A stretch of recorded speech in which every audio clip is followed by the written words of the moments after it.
अस्सलाम वालेकुम जी। Welcome back to the new vlog. उम्मीद है सब लोग ठीक ठाक होंगे, मज़े में होंगे, खैर खैरियत से होंगे। यार आज का जो वीडियो है ना, इसमें एक स्पेशल टॉपिक के ऊपर मुझे बात करनी है।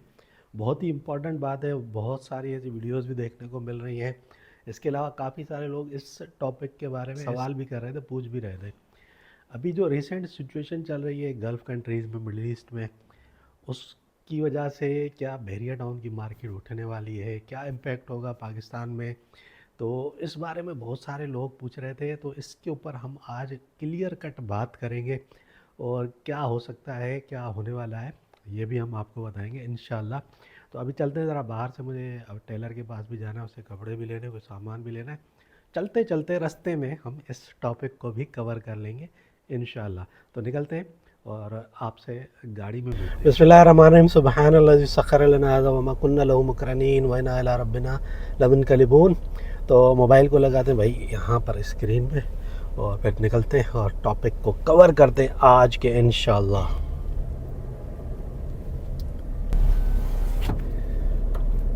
तो जनाब अभी इस टॉपिक को कवर करते हैं कि अभी जो रिसेंट कॉन्फ्लिक्ट चल रहा है बिटवीन सम कंट्रीज, ईरान और जो अमेरिका या इज़राइल है, उसका इनडायरेक्ट इम्पैक्ट जो है वो गल्फ़ कंट्रीज़ के ऊपर भी हो रहा है।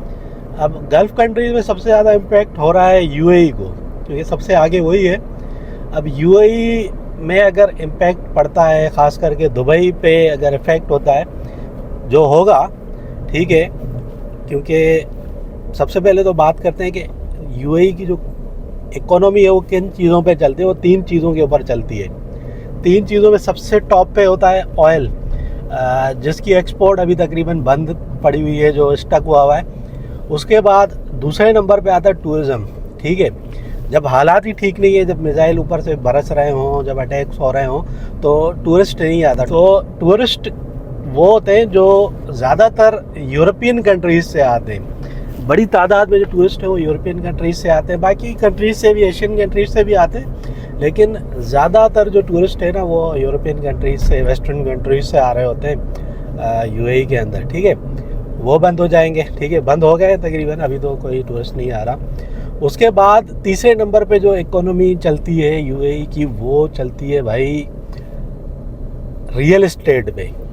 रियल एस्टेट पे इन्वेस्ट करने वाले जो बड़े बड़े इन्वेस्टर हैं वो भी वेस्टर्न कंट्रीज से आए हुए हैं। यकीनन पाकिस्तानी और इंडियन भी बड़े लेवल पे इन्वेस्टमेंट्स करते हैं, लेकिन ज़्यादा इन्वेस्टमेंट जो है वो वेस्टर्न कंट्रीज से आती है। ठीक है, अब ये तीनों सेक्टर्स इस वक्त स्टक्ड है। ठीक है, तो स्टक होने की वजह से अभी तो हो सकता है आपको इम्पैक्ट नज़र ना आ रहा हो, लेकिन इसका जो इम्पैक्ट है वो लॉन्ग टर्म बेसिस पे आपको नज़र आएगा। शॉर्ट टर्म में तो लोग आपको वीडियोस बना बना के दिखा रहे होंगे सब ठीक है, सब नॉर्मल है। हालांकि सब ठीक, सब नॉर्मल नहीं है। हालात इतने भी अच्छे नहीं है जितने लोग बता रहे होते हैं। उनकी मजबूरी है बेचारों की, वो जॉब्स करते हैं, तो वो तो ये नहीं बोलेंगे ना कि हालात ख़राब हैं या क्या है। वो तो यही बोलेंगे सब ठीक है, क्योंकि उनके जॉब्स के ऊपर इम्पैक्ट होगा। तो जो लोग जॉब करते हैं उनकी वजह से इकोनॉमी नहीं चलती, और इकोनॉमी की वजह से उनकी जॉब्स चलती है, ये आप अपने माइंड में रखें। तो इकोनॉमी यूएई की चलती है भाई तीन चीज़ों के ऊपर, जो मैंने आपको बता दिया। अब वहाँ पे बड़े तादाद में पाकिस्तानी लोग रहते हैं। ठीक है, पाकिस्तानी भी बड़ी लाखों की तादाद में रहते हैं, जिसमें से काफ़ी सारे ऐसे लोग हैं जिनका ताल्लुक़ कराची से भी है। अब फैमिलीज़ के साथ लोग रह रहे हैं गल्फ़ कंट्रीज़ के अंदर। जब फैमिलीज़ के साथ लोग रह रहे होते हैं, सालों से रह रहे हैं, तो उनका एक लाइफ स्टाइल बन जाता है। जब लाइफ स्टाइल बन जाता है तो वो अगर वो वापस आते हैं, यकीनन बहुत सारे लोग आएंगे वापस, क्योंकि अभी कुछ अगर ये वॉर ज़्यादा अरसा चलती है तो इसका एक लॉन्ग टर्म में जो है वो इफ़ेक्ट होगा। मतलब इकोनॉमी के ऊपर जब इफ़ेक्ट होगा तो लाजमी वहाँ पे जॉब कट्स होंगी। ठीक है, क्योंकि टूरिस्ट नहीं आएगा, ऑयल उस लेवल पे नहीं सेल होगा, और रियल एस्टेट पे लोग इन्वेस्ट नहीं करेंगे।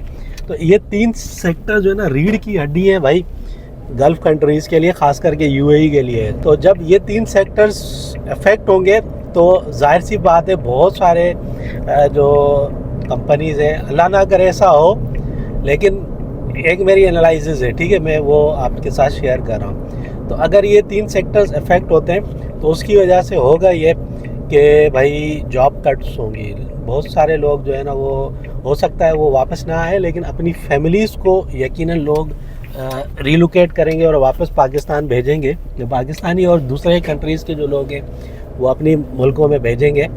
और जब पाकिस्तान लोग अपनी फैमिलीज़ को भेजेंगे, ख़ास करके वो लोग जो कराची में रहते हैं, तो कराची के हालात इस वक्त ऐसे हैं कि बहुत सारे लोग एडजस्ट नहीं कर पाएंगे। काफ़ी सारे लोग बहरिया की तरफ मूव होंगे, ठीक है। बहरिया में जो जीनियन रेजिडेंट्स हैं वो आएंगे, जो जिनको रहना है यहाँ पे, जिनको अच्छा लाइफस्टाइल की आदत हो चुकी है जिनको, ठीक है, तो वो लोग यहाँ पे मूव होंगे। इस वजह से थोड़ा सा इम्पैक्ट बहरिया की प्रॉपर्टी के ऊपर पड़ेगा, लेकिन ये नहीं है कि बहुत ज़्यादा इम्पैक्ट पड़ेगा।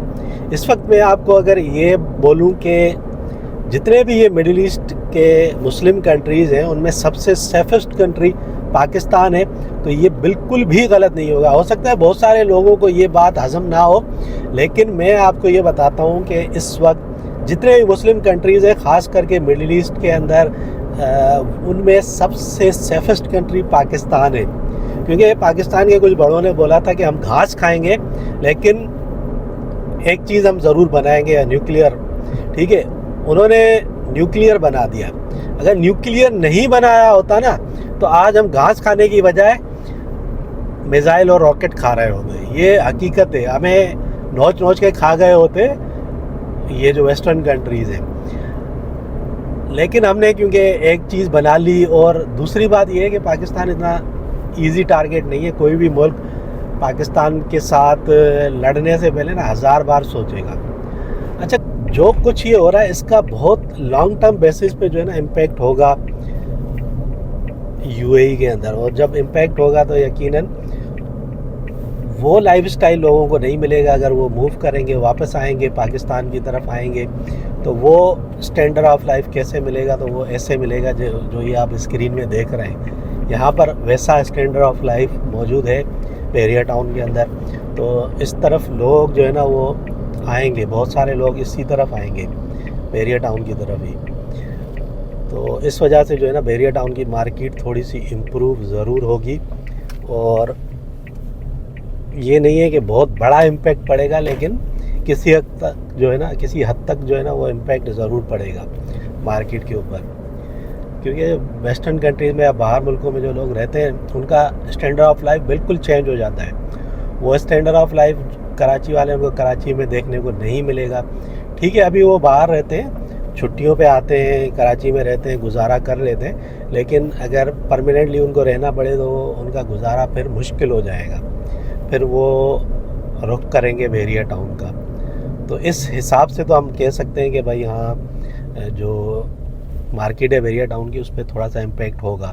लेकिन जो लोग ये कह रहे हैं कि बहुत बड़ा इम्पैक्ट होगा, तो वो इतना बड़ा इम्पैक्ट नहीं होगा, वो अपने माइंड में ना लाएं। क्योंकि यहाँ पे लोग जो है इम्पैक्ट की, जिस इम्पैक्ट की बात कर रहे हैं वो इम्पैक्ट था इन्वेस्टर्स वाला। तो इन्वेस्टर्स बेचारे, उनकी प्रॉपर्टियाँ अभी भी फंसी हुई हैं बहरिया टाउन के अंदर। बहुत सारे ऐसे इन्वेस्टर्स हैं जिन्होंने बहुत महंगी महंगी प्रॉपर्टियाँ ली हुई हैं। किसी ने 60 लाख का कोई प्लॉट लिया था, आज वो प्लॉट जो है ना 30 लाख 35 लाख उसकी कीमत हो रही है। लेकिन आगे मार्केट अच्छी होगी, यह नहीं है कि मार्केट अच्छी नहीं होगी। अभी सामने जो आपको अपार्टमेंट्स नज़र आ रहे हैं, बहुत सारे प्राइवेट अपार्टमेंट्स ये भी बन चुके हैं। यहाँ पे ऑप्शंस काफ़ी आ गए हैं अभी बहरिया टाउन के अंदर। अभी किसी दिन मैं ये पूरे प्राइवेट जो अपार्टमेंट्स हैं ना, इनके ऊपर एक डिटेल्ड वीडियो बनाऊंगा कि कहाँ कहाँ ये बने हुए हैं, कितने % जो है ना बिल्डिंग्स बन चुकी हैं। तो इसके ऊपर भी एक वीडियो बनाएंगे इंशाल्लाह। तो खैर, अभी ज़रा आ गए हम AQ मार्केट के पास। तो यहाँ पर जो है ना चलते हैं, ज़रा टेलर से उठाते हैं अपने कपड़े जो उसको मैंने दिए थे सही करने के लिए। तो ये अच्छी मार्केट है भाई, यहाँ पे जो है ना सब कुछ मिल जाता है। क्योंकि बहरिया टाउन में एक यही वाहिद बड़ी मार्केट है, छोटा सा मॉल इसको कह सकते हैं हम बहरिया टाउन के हवाले से। यहाँ पे बहुत सारी चीज़ें जो है ना वो आपको मिल जाती हैं। चलो अभी चलते हैं ज़रा चल के जो है ना वो टेलर से कपड़े लेके आते हैं इंशाल्लाह। फिर नमाज का मगरिब का भी टाइम हो गया तो मगरिब भी पढ़ेंगे और फिर वापसी में जो है ना कुछ सामान भी लेना है वो भी लेते हैं। अभी एक और टॉपिक के ऊपर हम लोग बात करेंगे, इंफ्रास्ट्रक्चर के ऊपर। मैं ये समझता हूँ कि बहरिया टाउन का इंफ्रास्ट्रक्चर ये दुबई से भी ज़्यादा बेहतर है। बहुत सारे लोग बोलेंगे नहीं नहीं ऐसा नहीं है, लेकिन मैं आपको प्रूव करके बताऊंगा कि ऐसा ही है, और ऐसा क्यों है वो भी मैं आपको बताऊंगा इंशाल्लाह। अरे यार यहाँ पर एंड में ही बिल्कुल पार्किंग मिली है, शुक्रिया। तो ये मिल गई भाई पार्किंग, आखिरी पार्किंग थी जो हमें मिल चुकी है। तो भाई अल्हम्दुलिल्लाह अभी मैं नमाज़ पढ़ के आ गया हूँ। बाकी टेलर ने अभी कपड़े बनाए नहीं है, काट के रखे हुए, कल परसों तक बन जाएंगे इंशाल्लाह। फिर चेक करेंगे। बस अभी नमाज़ भी पढ़ ली है, अब चलते हैं घर। बल्कि पहले तो दूध और दही वगैरह लेनी है, सामान वो लेते हैं, उसके बाद पहुँचते हैं घर इंशाल्लाह। तो अब यहाँ था थोड़ा सा मिडवे की तरफ, यहाँ से थोड़ा सा काम था वो निपटा लिया। अब चलते हैं इंशाल्लाह और कुछ सामान लेना है वो लेते हैं। डेस्कॉन की तरफ जाना है, तो मिडवे से होके आ गए बस। अब चलते हैं डेस्कॉन वाली साइड, वहाँ से सामान वगैरह लेते हैं और फिर देखते हैं घर चलते हैं फिर इंशाल्लाह। तो अल्हम्दुलिल्लाह भाई डेस्कॉन की तरफ आ गया था। यहाँ से मैंने जो है ना दूध वगैरह सब कुछ ले लिया है, और बल्ब चाहिए था ये भी ले लिए मैंने। तो बस अभी चलते हैं घर इंशाल्लाह। अस्सलाम वालेकुम रहमतुल्लाहि व बरकातहू। और बस आ गया हूँ मैं नमाज़ पढ़ने रुक गया था, मैंने कहा नमाज़ वहीं पे पढ़ लूँ, मस्जिद में टाइम हो गया था। तो खैर वो कपड़े उसने काट के रख दिए सारे, अभी उसने सिलाई नहीं लगाई है। पीले ही तो चाहिए थे ना हमें, क्यों? कहाँ लगाना था पीला? इधर ड्राइंग रूम में। अच्छा हाँ सही है। पीले चाहिए ना, हरे थोड़ी चाहिए। तो वो नाइट बल्ब ले आया हूँ मैं। खैर तुम क्या कर रही हो? काम कंप्लीट कर। ओए मुन्नी के जो ना होमवर्क जो है ना कंप्लीट करने इतना सारा काम किए थे। हैं। देखें ओए ओए इतने काम कर दिए। कितना सारा। लो भाई ये तो नहीं ऑनलाइन क्लासेस हो रही है ना। हाँ मैंने कब से नहीं ली थी तो अब होमवर्क मिल गया सारा? हाँ मैं कर लो आधा स्कूल खुल गया है ना। कब खुले? पहली से? परसों से खुल जाएंगे। ठीक है फिर, अच्छी बात है। तो जनाब मैं ज़रा काम में बिज़ी हो गया था, अभी फ्री हुआ हूँ तो अल्हम्दुलिल्लाह। बस आज की वीडियो को यहीं पे एंड कर दें। अगर वीडियो अच्छी लगी तो लाइक और शेयर ज़रूर कीजिए, चैनल को भी सब्सक्राइब कर दीजिए भाई, और हमें दीजिए इजाज़त। अल्लाह हाफ़िज़।